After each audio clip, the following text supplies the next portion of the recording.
বিশ্বব্যাপী জ্বালানি তেলের সংকট দেখা দিয়েছে। বাংলাদেশ সরকারও এর প্রভাব কাটিয়ে উঠতে পারছে না। বেশি দামে তেল আমদানি ও মজুতদারীদের বিরুদ্ধে কঠোর ব্যবস্থা নিয়েও তেল সরবরাহ স্বাভাবিক করতে পারছে না, বরং রাসায়নিক ব্যবস্থার কারণে ভোগান্তিতে পড়েছেন যানবাহন চালকরা। পাম্পে দীর্ঘ লাইন ধরেও তেল পাচ্ছেন না তারা। বিস্তারিত জানাচ্ছেন তাহসিন তারিন। দেশের বিভিন্ন জেলায় জ্বালানি তেলের সংকটের কারণে পাম্পে ঘন্টার পর ঘন্টা অপেক্ষা করেও মিলছে না তেল। কুষ্টিয়ায় গভীর রাত থেকেই লাইনে দাঁড়াচ্ছেন চালকেরা। 4 থেকে 6 ঘন্টা অপেক্ষার পর মিলছে সীমিত পরিমাণ পেট্রোল বা অকটেন। এতে ক্ষুব্ধ হচ্ছেন চালকরা। 7টার দিকে আসছে, এখন বাজে 12টা, মাত্র 200 টাকা তেল পাইছে, আর 1000 টাকা তেল ছিলাম আমার কাছে দিল না। তাহলে বড় গাড়ি কিভাবে চলবে? এদিকে পটুয়াখালী জেলায়ও একই চিত্র।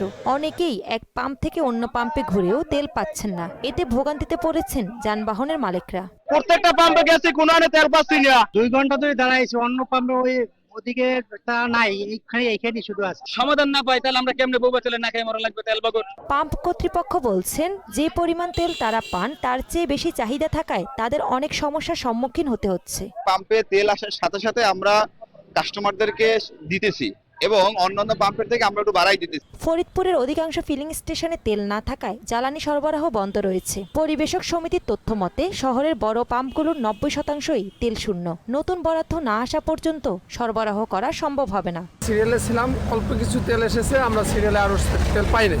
আমি যাইতাম মেহেরপুর চুয়াডাঙ্গা। এখানে আসছে গতকালকে সন্ধ্যায় এবং আমার আরেকটা গাড়ি আছে পরশুদিন রাত্রে আসছে, সেও সিরিয়াল ধরে গতকালকে তেল পায়নি। সারা দেশে যখন জ্বালানি তেলে তীব্র সংকট, ঠিক তখনই দিনাজপুরের ঘোড়াঘাটে অবৈধভাবে তেল মজুত ও চুরির রমরমা ব্যবসা চালিয়ে যাচ্ছে এক শ্রেণীর অসাধু ব্যবসায়ী। অবৈধ তেল মজুতকারীদের বিরুদ্ধে নিয়মিত অভিযান পরিচালনা করছেন ভ্রাম্যমাণ আদালত। তাহসিন তারিন, মোহনা সংবাদ।